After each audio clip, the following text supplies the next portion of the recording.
Hey everyone, and welcome to another episode of IoT Live. You're joined tonight by myself, Pete Codes, on Twitter, or Pete Gallagher in real life, and beside me I've got Cliff Aegis, and beside him we've got special guest Liam Gulliver tonight. This is the third episode of IoT Live now. So the first week was sort of an introductory show, but we got through quite a lot of content actually. And there was quite a lot that went on in that particular episode, which was really good. I think it went on longer than I expected it to, but yeah, it's a sign that we had lots of content. And then on Thursday last week, we had Benjamin Carbe along, and Cliff and I were getting a LoRaWAN gateway set up and provisioned to Benjamin's Azure infrastructure that he'd spun up for us. So we'll be carrying on with that on Thursday coming at 2 p.m. GMT. But this slot here tonight at 9 p.m. GMT is our regular slot that we'll try and maintain and just and a sort of a casual off the cuff chat around IoT and what we've been doing over the week. So for those that haven't perhaps tuned in before or maybe don't know who we are, I'm a freelance software engineer specializing in IoT, and I do all sorts of other things: meetup organization, public speaking, site author, Azure MVP, and all that sort of stuff. So I like to keep myself busy. Cliff, did you want to say quickly what you did? Yeah, not quite as busy as you. I'm I also don't think anybody is. I'm also a freelance developer, mainly IoT and Xamarin Space, so .NET really. When I'm not doing that, I fly planes around the world. I got back from Dallas this morning. Snowmageddon kept me there for an extra 24 hours, so a bit jaded and tired at the moment, but managed to get out. Before it all turns too much more chaos. Yeah, sounds good, Liam. My name's Liam Gulliver. By trade, I'm a DevOps consultant, but I've been doing stuff in the industry now for 16 or so years. Started out as a dev, worked into being an architect, and now I tell people how to build teams and build their software. And obviously, I helped to alongside Pete and Jonathan as well, who's not on this show. Helped to create the Azure Live channel and a few of the shows that are on there. So it's nice to be a guest on one for once. That's true, yeah, not having to coordinate everything. Usually Yeah. Liam is doing all of the button pushing frantically, and now it's my turn to do the button pushing on this tonight. Is that because he's got a Pico filter? I've got a proper one. No, we've got the proper one. You've got the knockoff over there, Liam. Yes, yeah. Yeah, we will get to that. That's a spoiler or a little teaser of what's coming up. Tonight we're going to talk about exactly what Cliff has just held up there. So, amongst other things, we'll talk about the Pico Producer, as I've named it, which is a macro keyboard for things like OBS. That I've taken a Raspberry Pi Pico and emulated some of the functionality that you'd get out of an Elgato Stream Deck, for instance. So Cliff's holding up the insides of it. I don't pick mine up actually because if I don't want it. I'm actually using it's connected it live. at the minute, isn't it, Pete? I'm using it live, but I'll tell you what I can do. Like I can pull my webcam down and it's there. Look, so I've stuck some Blue Peter style. If you're from the UK, you'd know what that is. It's a show where there tends to be quite a lot of arts and crafts that happen.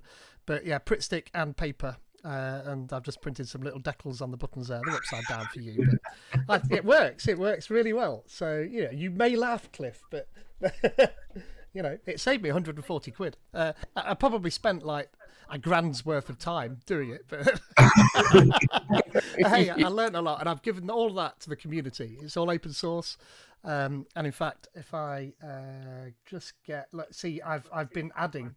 Let me just get the GitHub repo. And after watching the Azure-ish stream back and noticing how well the bits that Liam does work, I thought, well, I want some of that action. So I thought I'd actually go ahead and figure out how to. See, the problem is when I try and do this, it doesn't look near as seamless as what. But I should be able to press this button and get. Oh, the link generator's not working. It's wonderful, isn't it? These things don't work. That's all right. Well, There's that's why we supposed to do be it a all live, link Pete. appears there, and now it's not working. Yeah, never mind. It's fine. I'll put a link up anyway in the chat to the repo for that,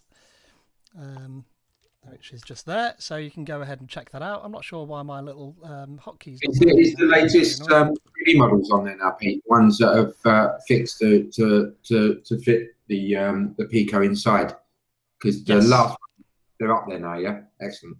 Yeah, they should be. Yeah, so I don't know why that's not working. I've got a little add-on that should let me sort of turn things on and off on the screen there, but it's not letting me do it. So I could manually do it. Look, there we go. I just have to, rather than using my nice Stream Deck now, I have to click real buttons. But that's the GitHub there on the screen, so that you can go and have a look at that. So that's gone really well so far. I've seen quite a few people now in real life making this, including obviously Cliff, who's him and his son Mac have created the original 3D files for this, and then I bodged them a little bit so that I could have LEDs above each of the buttons, which was a nice little thing for me. Cliff's version, he's got LEDs built into the buttons.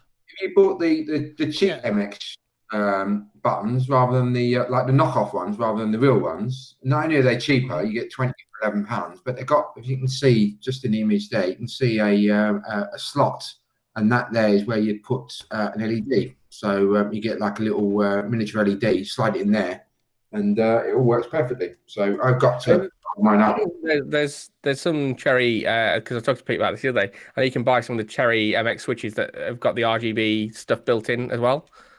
Oh, okay. I was looking for those because I thought they'd be good. I didn't find any. I'll dig the link out because I think I sent them to Pete the other day. But you did, yeah. Yeah, you can buy those, and then who was I talking to about it? It might have still been Pete about where he's got these LEDs. It'd be better if we could get it behind the button, so the whole button lights up. Like when you get those Black Magic decks that you get and stuff like that. Yeah, that'd be cool. Yeah, definitely. I agree. I was going to pull down and share my screen actually down here. So let's see if I can get this to work. Oh, you see something's working for me. So that button's working. It's just that. Oh no, now my link thing's working as well. Look, it's all come back to life. It's all got up. There we go. Yeah, only the link is now below the videos and stuff like that. So, yeah, which is a bit silly. So we'll get there. It's only show 3. We're still learning. Yeah, exactly. Yep. There we are. Hey, look, live. It's on top of me. I don't mind that because people don't need to see me. I've hidden Cliff. Cliff disappears when I do that. There we go. That's better. So on here we've got all of the code and the 3D files that Cliff was talking about. So there's the keycaps, which you have to print separately. You can go and buy keycaps, and in fact you can get keycaps that have got plastic caps that you can put decals underneath even, but I couldn't find anywhere that actually sold them. Lots of people said they were, but no one had them in stock, which was a disappointment. And then there's this mini macro, which is really great wordplay by your son Mac there. So that is the version that doesn't have the holes for the LEDs, but instead it's got them built into the buttons. And in fact, I can paste a link to an Amazon. I think this is the one. Have you already done? No, there we are. So I think that link there should have the buttons that Cliff's using in his with the slot for the LED, which I think it will actually work better, won't it, Cliff? Because on Liam's point there, it should light the button up, which is pretty cool. Yeah, it should light them up from underneath. So yeah, and the whole thing will be slight. Well, I don't know if it'd be easier to assemble, but it should be a little bit more stable. But I think Cliff, you were a little bit worried about it being breakable because of the holes that I'd put in there, but the strengthening I put, I think, helped. Must admit, my first one that I printed is quite flexible. So what Mac did, and the version you've now got in the 3D kit is this one, and on the back of it, it's got some strengthening ribs. And the problem is that right at the very end of the print, it left a nice big snot bubble of 3D goo. Nice. So, I just got to clean that off, and I'll be good. Fair enough. Yeah, I mean, I added, when you were speaking about that, I added in the strengthening strips. Mine just two vertical strengthening strips, or 3 actually, vertical strengthening strips. It really does help actually. It's made it a lot easier. So yeah, with that, I mean, I've got a picture of the what it looks like now. There, a nicer picture of it there as well. So I think actually it doesn't look too bad. I thought when I printed these decals out and stuck them on there, I thought it was going to look naff, but actually it does. I mean, yeah, obviously it's slightly Heath Robinson. It's not an Elgato Stream Deck at the end of the day, but it's. I was quite proud of what I'd managed to create there, and chuffed with what Cliff had given me to work with as well from the 3D printing side of things. Corley did all the hard work. Yes. I was just management and design. He did the grunt work of actually making it work. But just so that everyone's aware, we took the initial design, which was using an Adafruit board. So not an Adafruit board, an Arduino board. And it was just 2 lines of buttons. We took that from Thingiverse, and then Macaulay edited it to make it such that it fit the Pico, and we had that extra bit of space to put an extra row of buttons in. So we do need to call out the fact that the original design is from someone on Thingiverse, and I'd love to remember who it was. Have you got the link of it? Yeah, it's on the screen now. So I should be able to see it as well in OBS Ninja there. So I think it was this mini macro keyboard that we started from here. Actually, it must be because it's almost identical.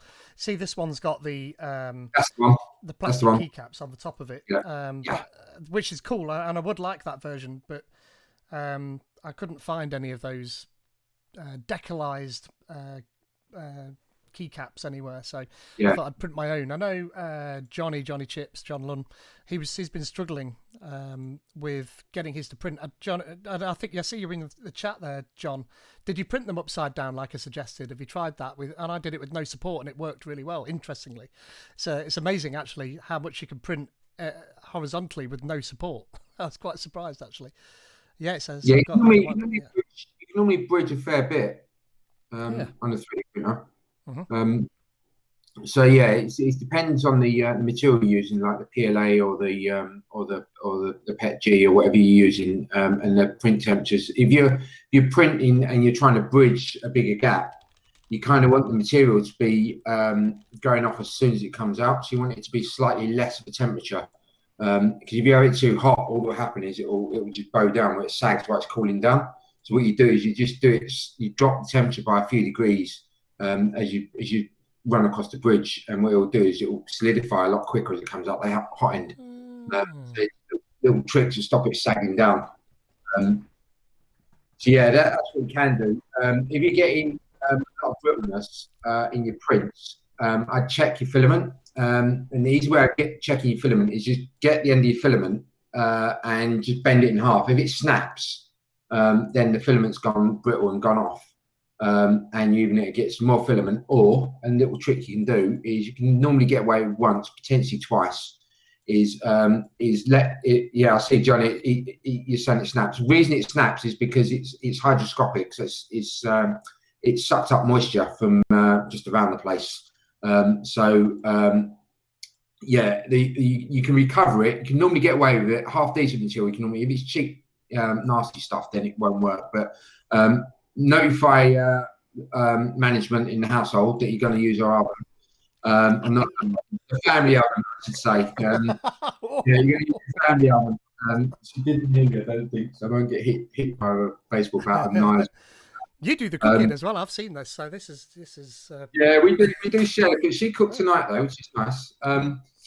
But yeah, what you do is stick the oven, stick it on about sort of anywhere between about 50 and 70 degrees. Yeah, and just leave it for a couple of hours in there, and just at 50 to 70 degrees. Then turn it off.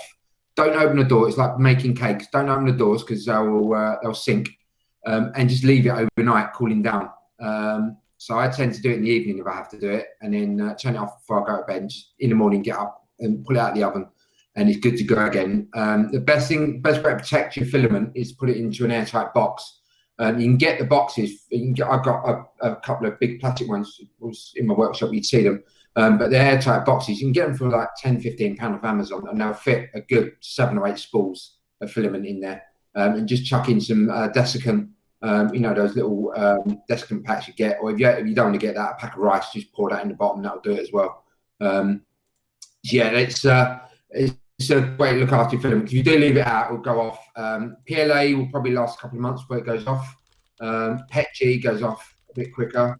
The flexible materials and ABS, they'll go off in a matter of days if left out. So you need to keep them airtight and dry. If you've got like support material, I've got one of my printers is set up with multi-materials, so I can print 5 different materials. So different colors or different material types, and on that I've got one of the feeds into that is a PVA plus, which is like a Pritt stick kind of glue stuff, and that goes off really quick because it's soluble material. So once you've printed and you've used it to support, you take the print off, chuck it in the sink, and in some more water, and then all that dissolves away and leaves you with no supports to snap off with like pair pliers and that sort of thing. So it's a good way to get it done. If you are buying like PLA and PETG plastics, don't go for the cheap stuff. It's always better to pay an extra few pounds and get decent stuff. Get it from a decent retailer as opposed to the cheap stuff you find on Amazon. Some stuff on Amazon's pretty good. There, Amazon Basics is actually fairly decent for PLA and PETG. Their flexible one is pretty nasty though. So yeah, just sort of, it's all trial and error really. And once you've got settings for that spool filament, I tend to write with a marker pen on the label on the side what temperature settings work really well. Just so that when I use it again, I've got the temperature settings good to go, rather than having to waste another hour trying to set the spool up again in the printer.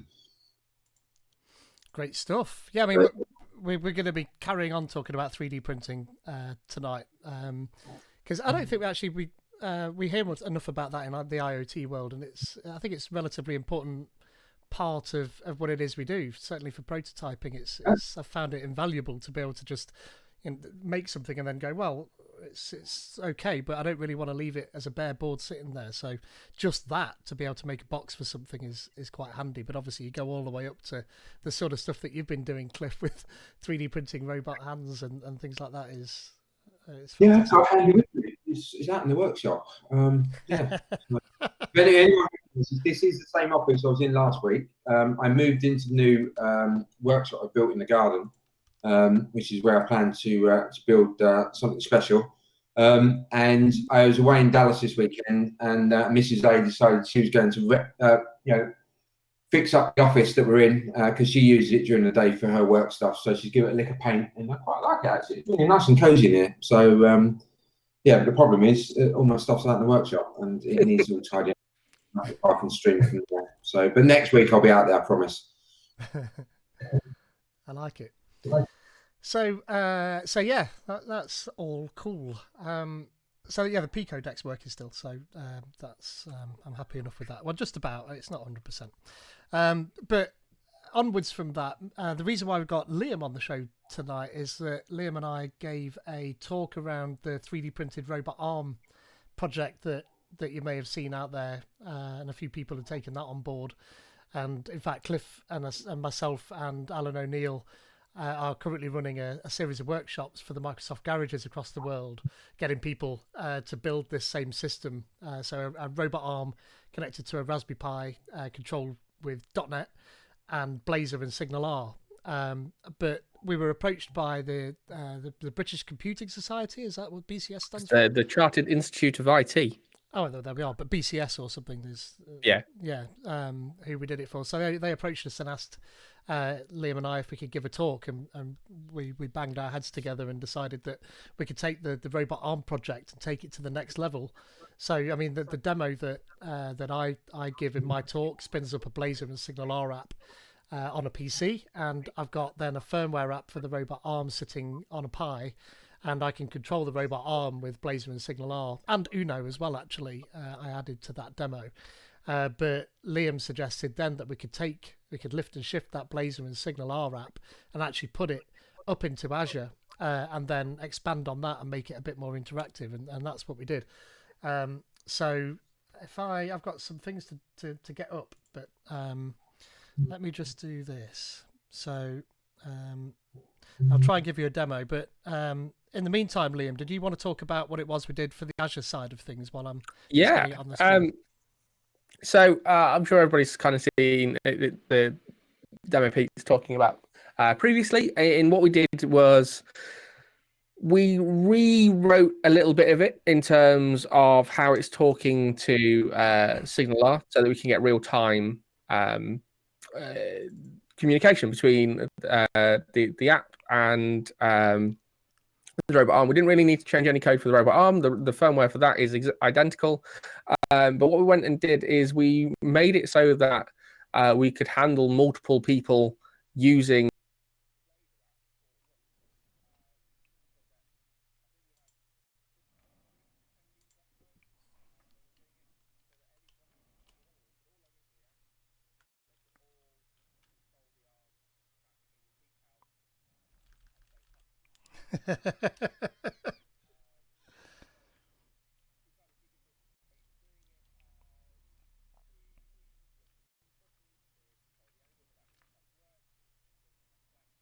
that didn't quite work, and it was really complex, and it wasn't really as responsive, I guess, as the sliders that we'd put on there, that Pete put on there before, and we basically adapted that code to disable it, like one of the sliders, for another user while someone else was doing it. But each one could be handled independently. So that could be the grip, it could be the reach, it could be the rotation. And we also put a live camera into the site as well, using OBS Ninja, so that people could actually see it doing stuff.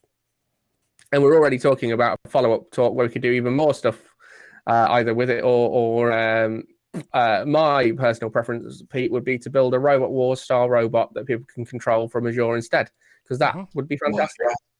That sounds awesome. Let's do it. I like the idea. We'll 3D print it. We'll yeah, awesome.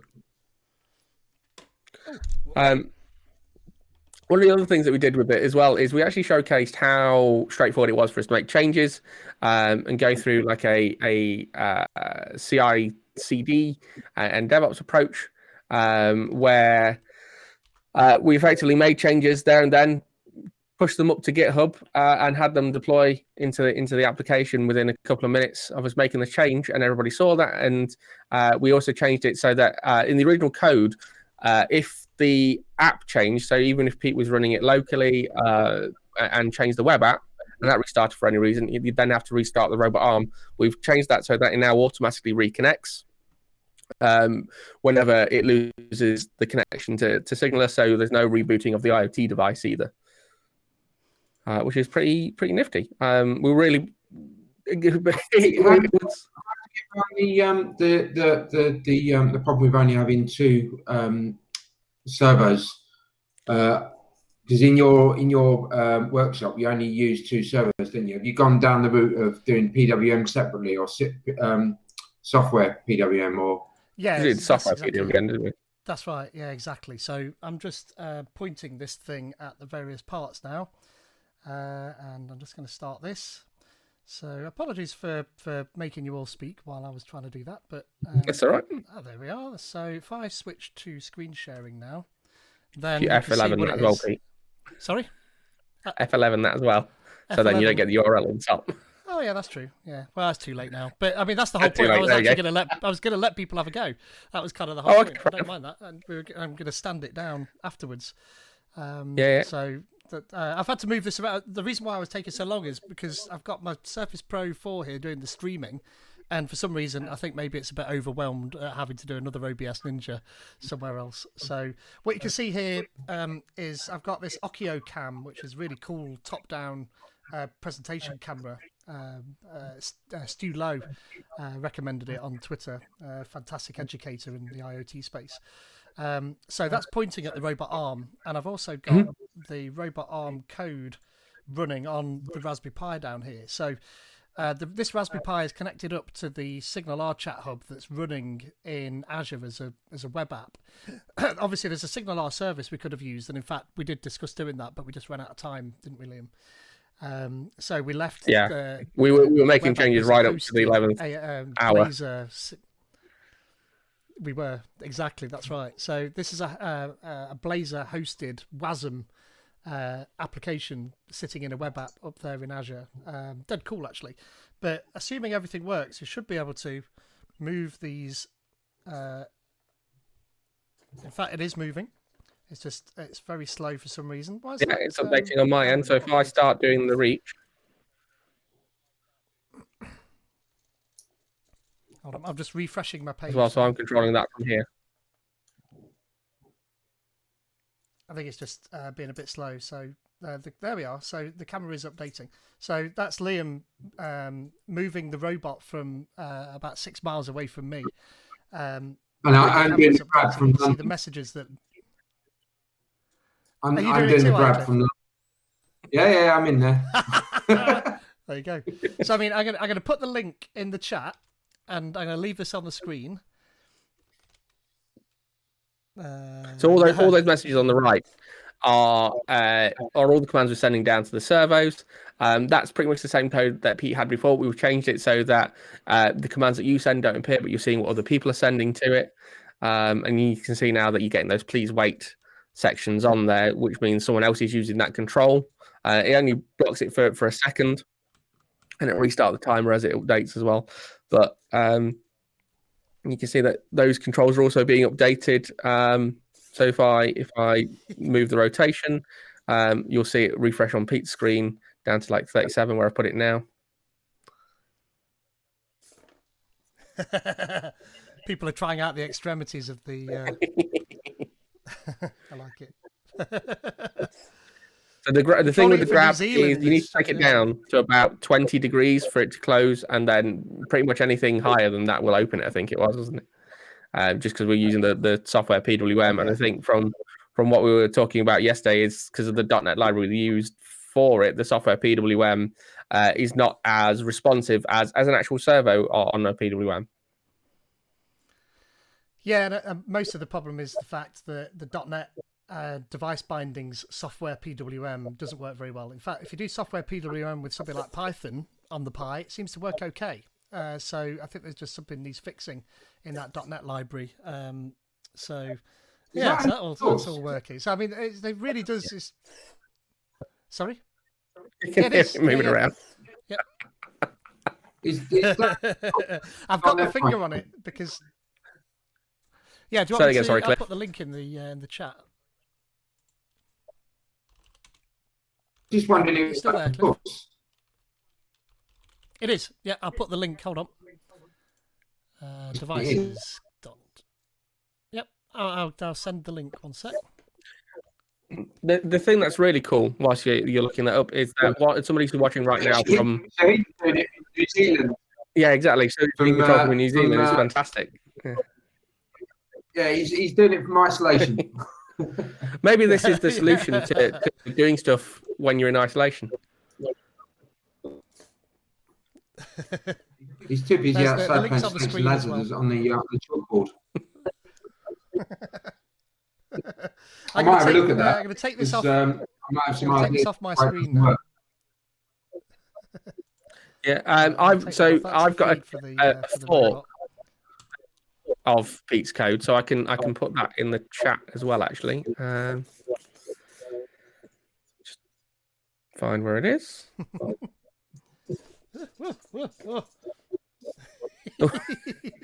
People are having fun in there now. Danger. It's cool that that Shahid is busy.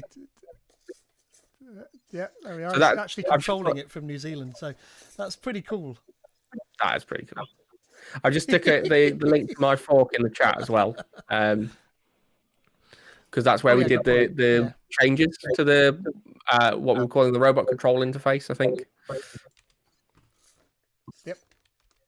Let me just do this. But then when we were building it, didn't we burnt out a servo? Didn't we when we were testing? Yes, we did. Yep.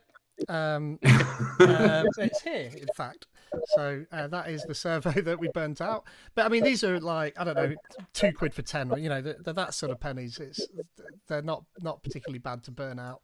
The problem was I had to take the robot to bits a little bit because it was the gripper part, and there's like a screw all the way through the middle of it. Now, this robot arm that I've got on the desk is one that I found on Thingiverse, And Thingiverse again. Thingiverse is fantastic for exactly this sort of thing. People are still controlling it, Pete. It's going mental. And that's amusing me massively. Yeah. Yeah, I'm going to spoil your fun now. There we go. I've stopped you. Your fun has been spoiled. I've just stopped the code because it's going to kill me in a minute. It's going to turn around and become sentient or something like that. So you've had your fun. You've had your fun now.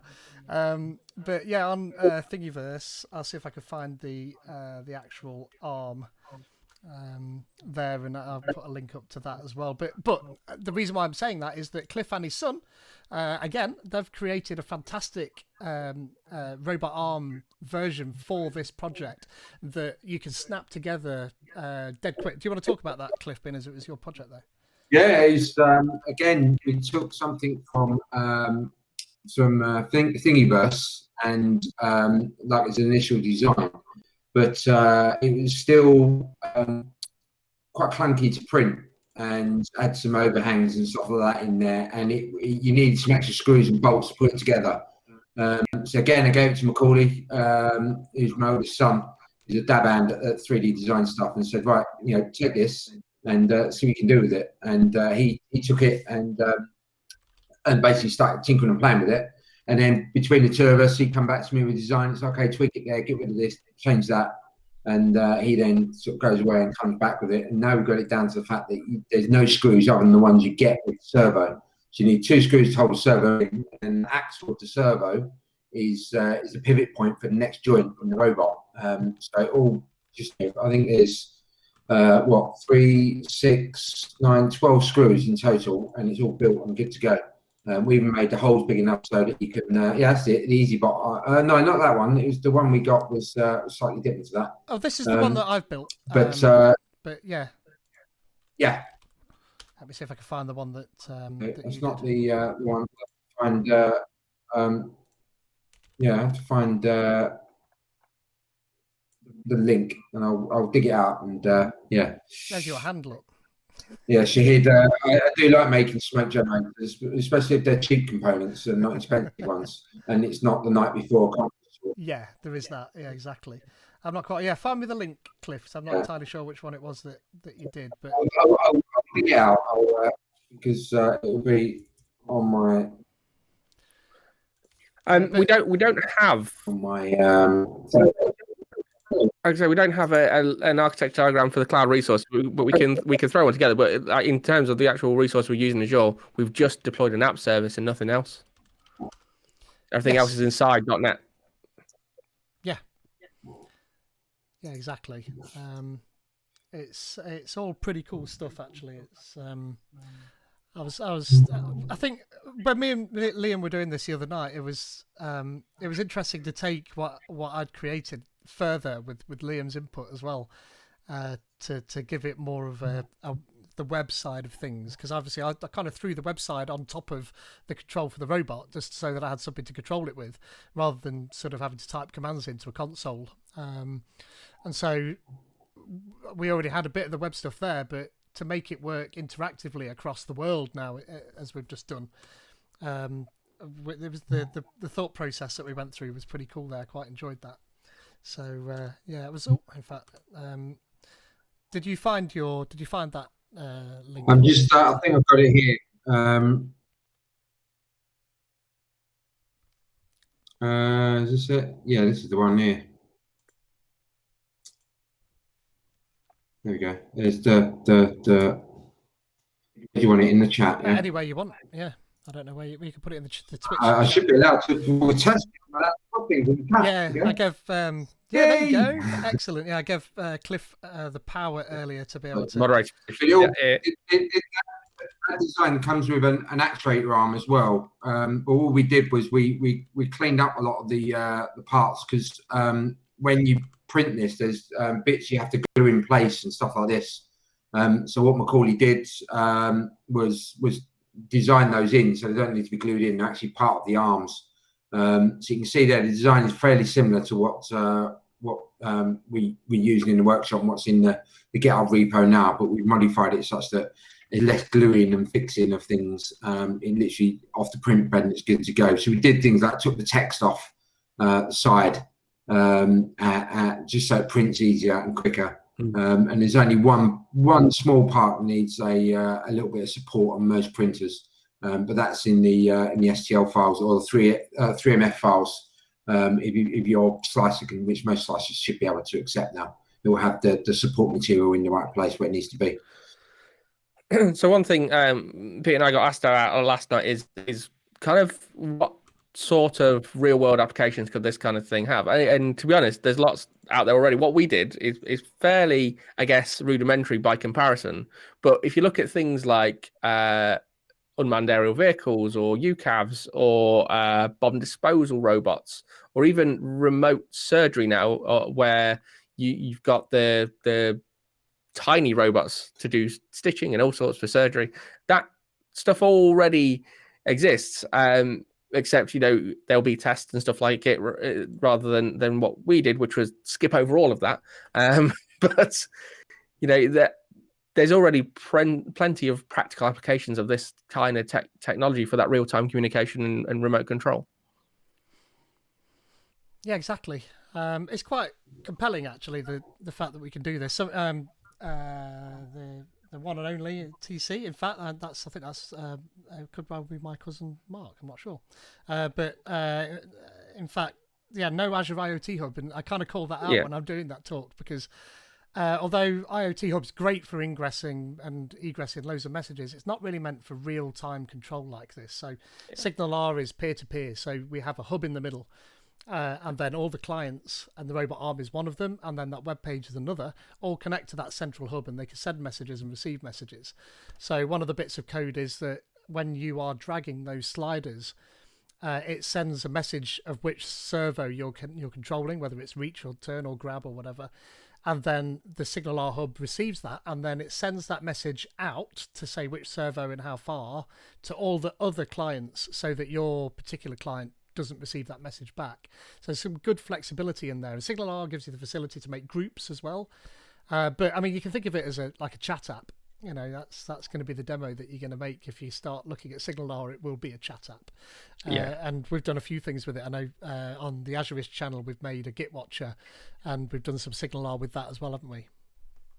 Yes, and we went down a completely serverless route there, where we're taking a webhook, I guess, posted to a function app, which then puts a message for our latest commit information on to a SignalR hub, which then passes it down to a Blazor WebAssembly app, a standalone Blazor WebAssembly app at that, which then deals with the message and displays results on the screen. Whenever you watch our Azure Live show where we're doing the live coding, it's that bar at the bottom of the screen that we've got that shows the commits. That's all powered through Azure function apps and SignalR. I wonder if I could actually show some of that little bar. I think we should have an Azure-ish still stored on the Twitch channel, shouldn't we? Yes. This is quite meta. We're showing the Azure-ish channel on an Azure-ish show. Failing that, we've got YouTube as well. So all our shows go out to YouTube afterwards as well. So feel free to obviously subscribe there and follow us, and you can basically catch any of our content on demand from this show, which is great, through to our live coding shows, through to After Dark, where we're getting folks on from around the community to come chat to us about tech and play games. There's obviously Johnny Chips in conversation with, and DevOps Derek Weekly on there as well. But yeah, you can catch it all on our YouTube channel, which Pete is going to find now. Yeah, so we're not quite at the point where we've got enough subscribers to be able to give us the unique. We're about URL, 30 off. Yeah, so please subscribe to the YouTube channel. In fact, I will. Let me just put a link to it in the chat. Here we go. And I'll do that. So please, if you're watching this, then do subscribe, and it will be easier then for more people to go and subscribe to our channel as a result. So I mean, I put it in the little chat box thing as well, but it's long. Yeah, it just doesn't work very well. But yeah, it's long. It looks like that. So no one's going to want to copy that down. But it's in the chat nonetheless. Okay, we'll take a look at SignalR. I guess it's similar to using a broker like MQTT or Kafka. Yeah, in fact, It is sort of, although it's using WebSockets underneath is where it starts at.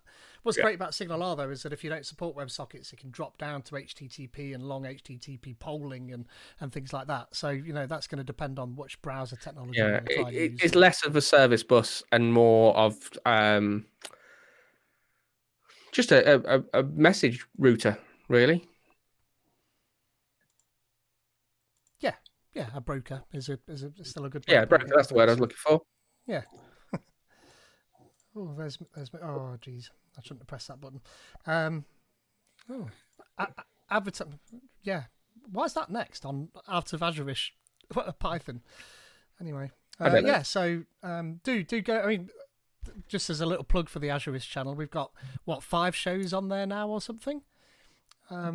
Yeah, something like that. I think so. There's Azure Live, Azure-ish After Dark, IoT Live, DevOps Derek Weekly, and Johnny Chips in Conversation with. Yeah, 5.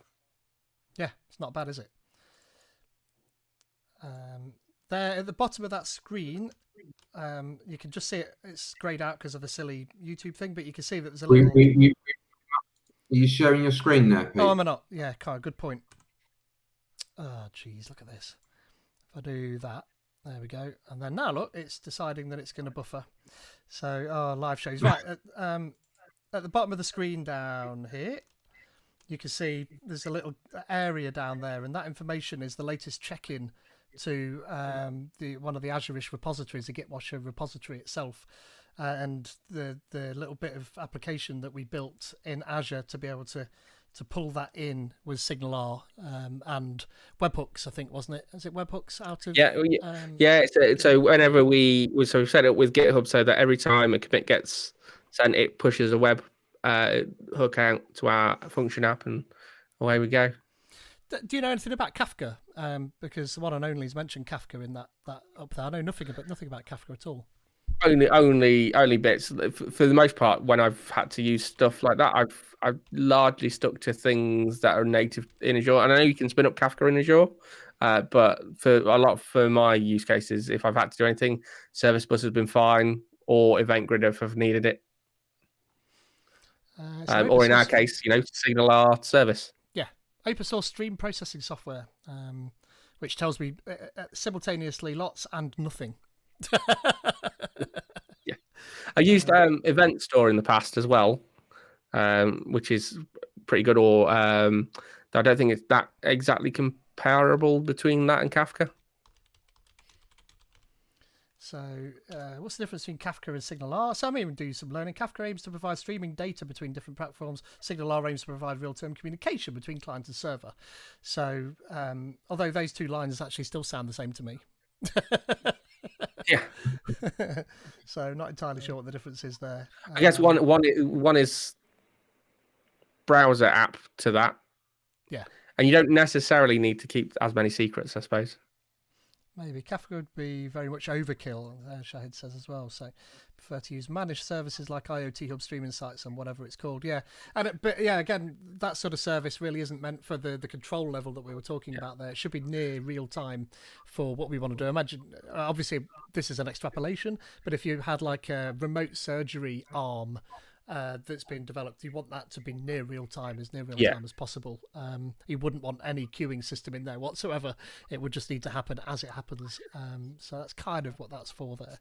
Yeah, though for our example, we have hosted our own Signaler hub within the application. Though there are managed options available for that. So there is the Azure Signaler service, which lets you run in a serverless mode if you wanted to, as well as a bunch of other stuff.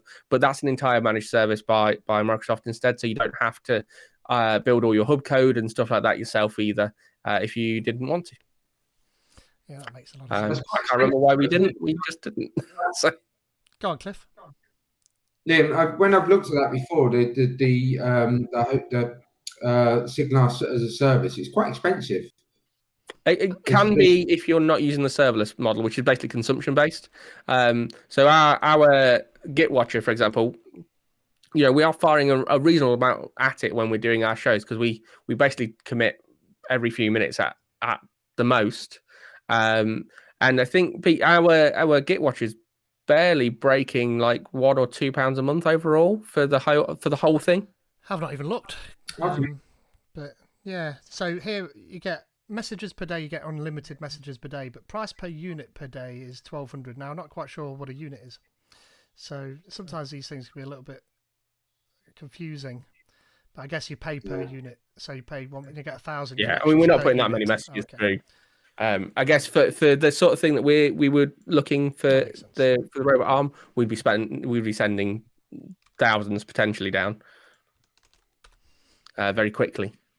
Yeah, exactly. So yeah, you pay £1.20 for 1,000 concurrent connections, and we're only doing one connection. So are we on this free, or are we on standard there, or did you say we are on free? Yeah, so yeah, that's nice. So we can do 20 concurrent connections.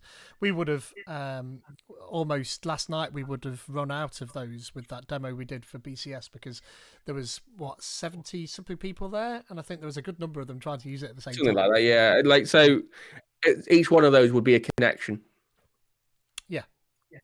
Yeah. So we would have. So would the website be a connection and the robot arm be a connection as well?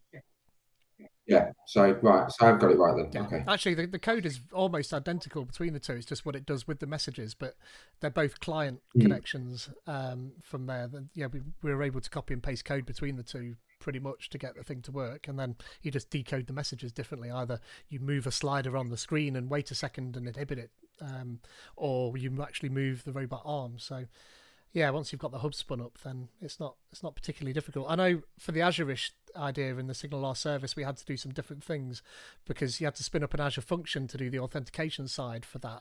Yeah, there's like a whole negotiate piece that would happen if you're running your hub, let's say locally, for lack of a better description. You don't have to bother with that negotiation piece. It kind of just happens. But where we've offloaded all of the hub code, and maintaining the running of the hub to Azure itself, and giving it some giving it some resilience by using that managed service, we've had to actually write a lot less code overall to deal with Signaler. Yeah. And it's still pretty fast as well, even going from one app into a function app to the front end. To the function app to SignalR to the front end. We could have done it the other way if we wanted to. And I've got, in fact, on my blog, I've got a tutorial about how to build a completely serverless chat app using Azure Functions, Blazor Standalone, and the SignalR service as well.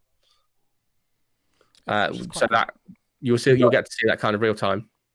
Got a link to that, Liam? I can in just a second. We're full of links today. And stuff here as well. I shall pop it in the chat.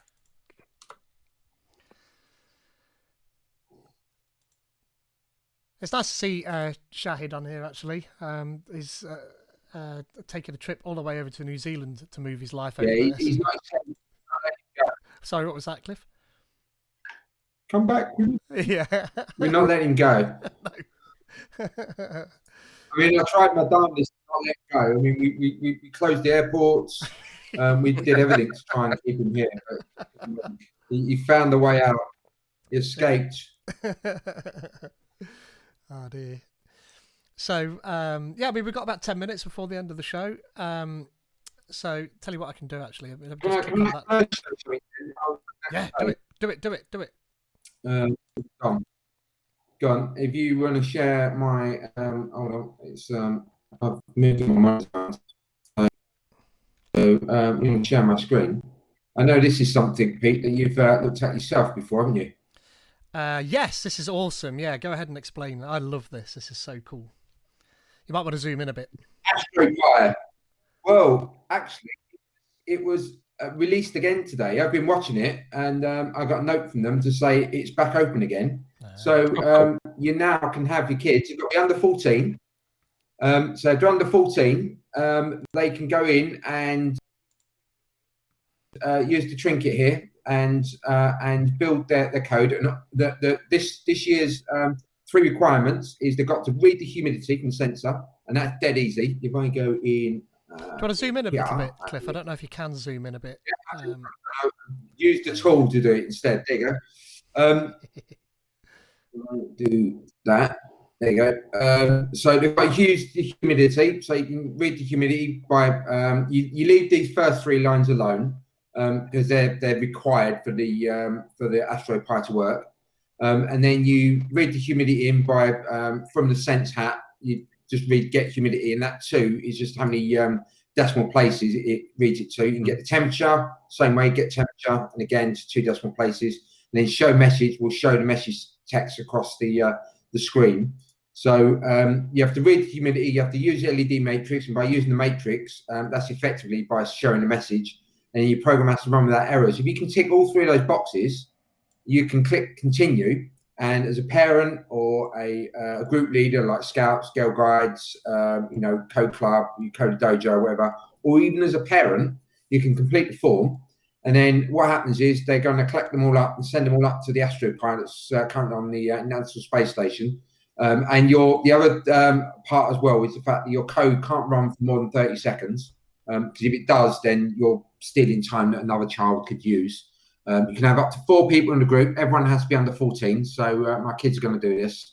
And then the idea is it will get run on the AstroPi on the International Space Station, which is up there doing, 17,500 miles an hour, whizzing around the Earth. And for each orbit of the Earth, they can run about 184 of these AstroPi experiments. Because obviously there's a bit of time for it to be loaded into the Pi and the old one chucked out. And then what will happen is sometime late March, you'll get whoever the parent or teacher or group leader will get an email from the AstroPi or the Raspberry Pi Foundation, because they're the ones that are leading it. And they'll get an email to say that your code was run, and you'll get a link to download the certificate. And on that certificate will say the time and date that it run and the location over the Earth as to where the International Space Station was when it ran your code, that 30-second window or the 8-second or whatever it is you get to do. If I run this, if I just run this, all I'm doing is showing it should run, he says, hoping. It's just going to say IoT live and then humidity, and then whatever the humidity is, you can drag the sensors, the values around the top here. To get the change of values for your testing, and yeah, it's a cool little device, and it's sitting up there on the International Space Station, taken up by our very own Tim Peake. So yeah, you can get your kids to write some code and send it up. They've got all sorts of things in, like profanity filters and stuff in there. Make sure you're not, telling the astronaut to go do one or something like that. So yeah, it'd be a cool thing to do. Teenage kids, what you're going to wear as teenagers. There's that other mission as well, isn't there, Cliff? The Space Lab one that you can be under 19 and then you get like up to an hour to do stuff with. But I don't know enough about that one to be able to say. That one is you have to put forward a lot more in depth. That you have to put forward an idea or a project that you want to run, and then it gets selected. And if you get selected, then you build that project and you get help from the International Space ESA, the European Space Agency. You get some assistance from them as well to build your project out, and then it gets put up there and you get a lot more time. But this is literally every year, apparently they've been doing it for the last couple of years since Tim Peake took it up there, and in kind of February, March time, they send the code up there and it gets run on the AstroPi, and you get it's a way of getting kids into code and getting them interested. So you got trinket.io/mission 0. And that's this one. I can't remember the date you got to. I think it's 21st of, is here somewhere. I think you got until the 21st of February. So you haven't got much more time. And then if you go across to projects.raspberrypi.org and then AstroPi Mission 0, it's got a complete instruction set of all the instructions you need to be able to do it. So if you want to display a message, it tells you how to do it. It walks you through in dead simple terms as to what you can do to change all things, like you can measure the humidity and how to submit your entry and send it up to the AstroPi. I just thought it was really good. I got an email from them because I've been watching the project for a wee while, And I got an email today when I landed, and I was like, brilliant, I'll do that. So that's something that me and my two boys are going to do later this week. Yeah. Definitely. And it's good as well. There's two different tiers of that, because there's one for really young kids, and there's like a predefined demo that you can put in there, and you can put a little message in like, hello astronauts. And so I think that's like up to 7 or something like that. There's a version of that. And we did that last year with both my two girls. And I think you get a little certificate. And I think when they run it, they even show they give you a GIF of it running as well, I think, on the space station. This is great. Cool. Yeah, it is. It's fantastic. And you tell anybody, my children, grown adults, that they can run code on the space station. It's fantastic. But what Cliff's showing you there with that simulator is brilliant for classrooms, because if you want to buy a Raspberry Pi and an SD card, a power supply, and a mouse, a keyboard, and a monitor, and the Sense hat, that's going to set you back well over £100 just for the bits without the monitor, the keyboard, and the mouse. But they can write. Oh, look at this! It's I like the fact that we've now gone into some weird Inception mode on Cliff's screen.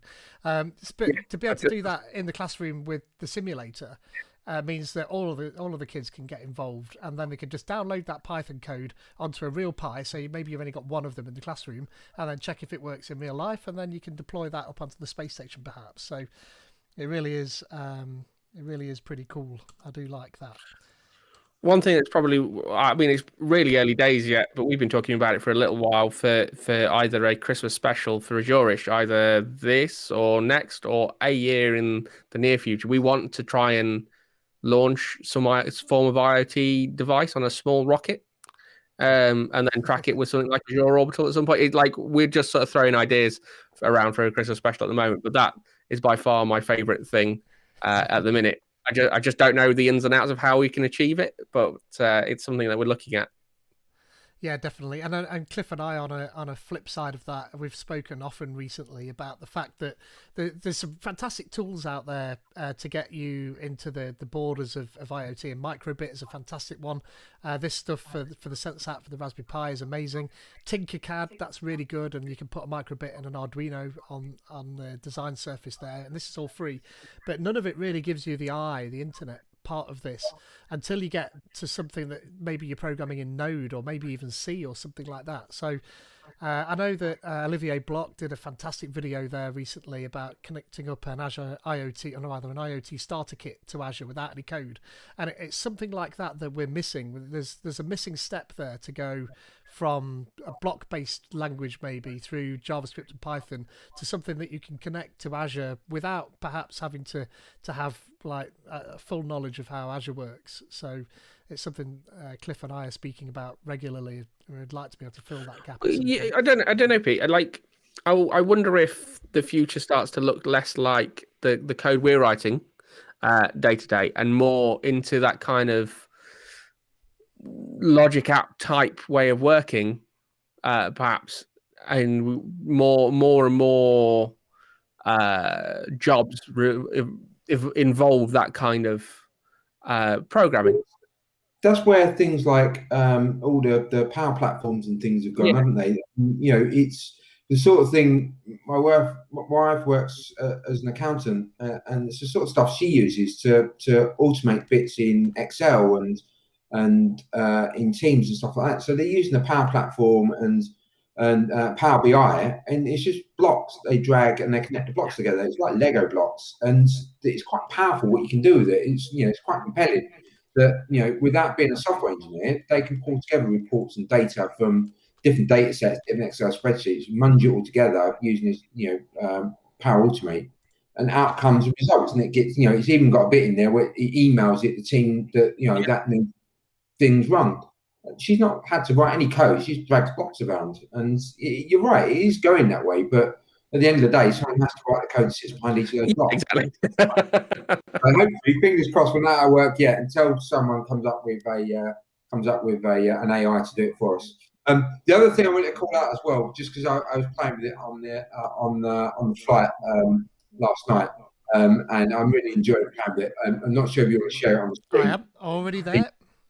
But Frank Kruger of Kruger Systems, you've probably heard of Frank Kruger. He does all sorts of mad batty stuff with .NET.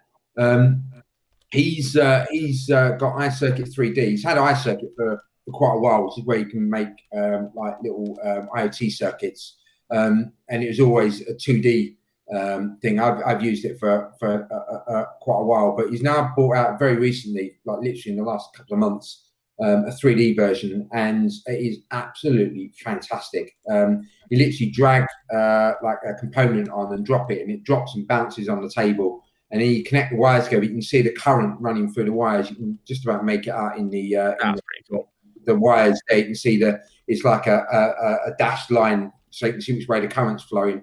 And then if you forget to put a resistor in line with your LED, and you blow the LED up or you blow a capacitor up, smoke starts emanating from the components as well. He's really thought about it, and it's fantastic. And then what you can also do, which is awesome and amazing, is, I think he's got it here. There you go. You can drag an Arduino board on, and there's quite a few of them on there, like the Arduino boards, so like the Arduino feathers and that sort of thing. You can drag them on, and then you double tap on it on the screen, and it opens up the program window, and then you can type in Arduino C, set pin 13 as an output with a pull-up resistor, and then set pin 13 high, wait a second, set 13 low, and then connected to that is an LED, and the LED will flash on and off. And this is all with just your iPhone or your iPad.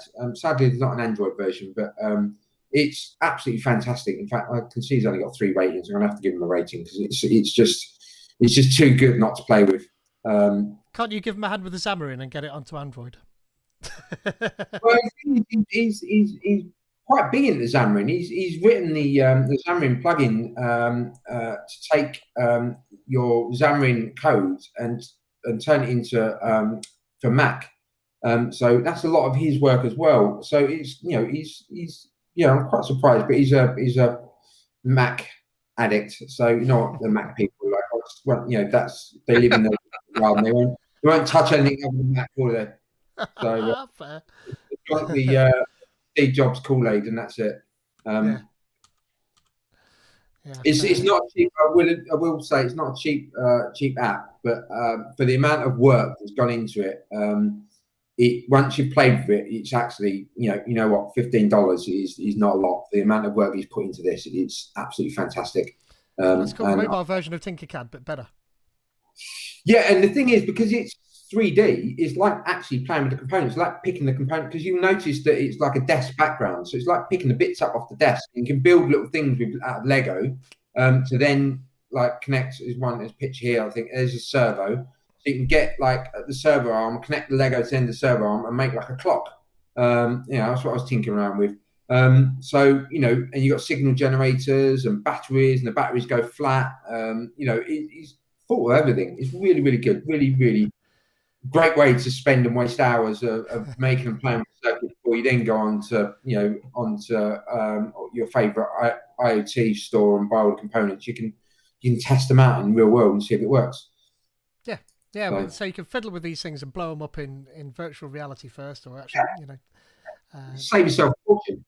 Yeah, exactly. And the same with Tinkercad. That's why I like that, is you can just hook a load of stuff up and try it, and you don't have to worry. You don't have to wait. So if you've got an idea, you can immediately try it rather than have to wait for your electronics to arrive the next day if you've not already got them. So things like that I like. I like the instantaneous nature of it.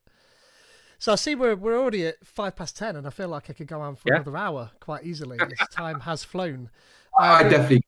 I need sleep. The last couple of days have been not ones I want to remember for a while. Yeah, Dallas was Snowmageddon, and it's been all over the news. But yeah, getting out of there with power cuts and snow-covered runways and stuff last night was fun. I can imagine. It was a couple of hours of intense work to get airborne and do it safely, so that everything was safe and okay. But yeah, once we was airborne, it was up. It was like a cup of tea, relax. Set that automatic inflatable pilot, and then you're all done. Yeah, Otto, the autopilot you're talking about. Yeah, I get that Otto quite often. The autopilot actually inflate. So we have to get one. I'm going to have to see if Amazon get one. I'm going to inflate him and put him on the seat and take a picture. You might find he'll have appendages, so just be careful.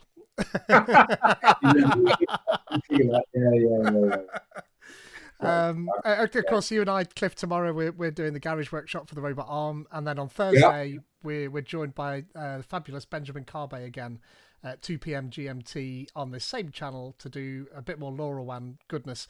You can catch up on YouTube on the Azure-ish YouTube channel that I put the link in the chat for earlier for the first part if you want to. It's live, and so there's a lot of us trying to scratch our heads figuring out what's wrong. We got right to the very end and we couldn't get my device to register properly, mainly because, in fact, let's switch to this, mainly because they didn't give me an app key. And I said app key, look, rather than app ID. You see that? Benjamin will be proud of me. They didn't give me an app key. You got it right for once. Yeah, Benjamin kept swearing at me. It's not an app ID. They didn't give me the app key to be able to register these devices, so I had to get in touch with them. And they're very good, actually. They just immediately sent me a CSV file with the app keys, and I was off and running.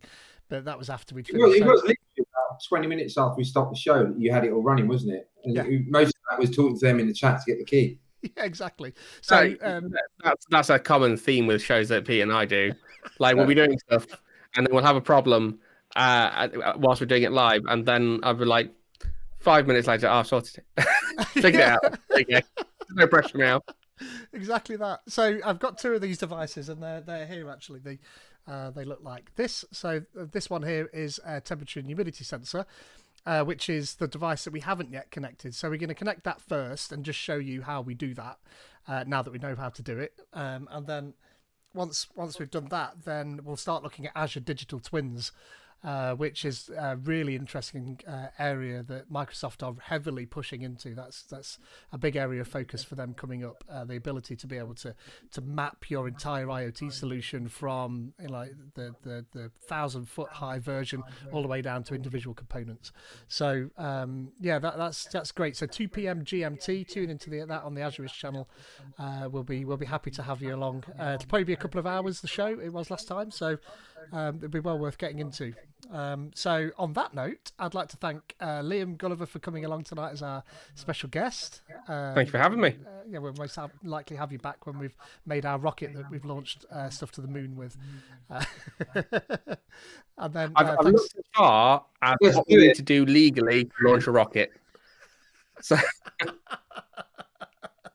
don't do it anywhere where there's a flight path. So we can do it from mine because I live right near East Midlands Airport. Yeah, and me. I'm only 6 miles from you, as they fly over my head as well. So we could get on board Cliff's plane and launch it from the plane, and then you're guaranteed not to hit. Like Virgin Galactic, it'd be amazing. Yeah, this makes sense.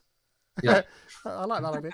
And yeah, thanks very much to Cliff Aegis for coming along, and thanks to both of you for the input that you've given for tonight's show as well. Really enjoyed that, and I've been Pete Gallagher, and thanks to all the viewers coming along to keep the show going. It would be pointless us doing it if you didn't do that. So do support us in any way you can. There are various different ways, obviously, but we'll leave it with you. Get over YouTube and subscribe. That's what we need. That would be the primary thing to do. Obviously, follow us on Twitch as well so that you get any notifications. Subscribe, like and subscribe, and hit that bell icon on YouTube. I think you've got to do all those things, haven't you, that these streamers do. Especially if you're a Prime Amazon Prime subscriber, you can subscribe to us on Twitch with your Prime benefit as well, so it won't cost you anything, but we will get a little bit of money to support all our shows. Mm-hmm. Yep, all that. So thank you again, and we'll catch you again soon.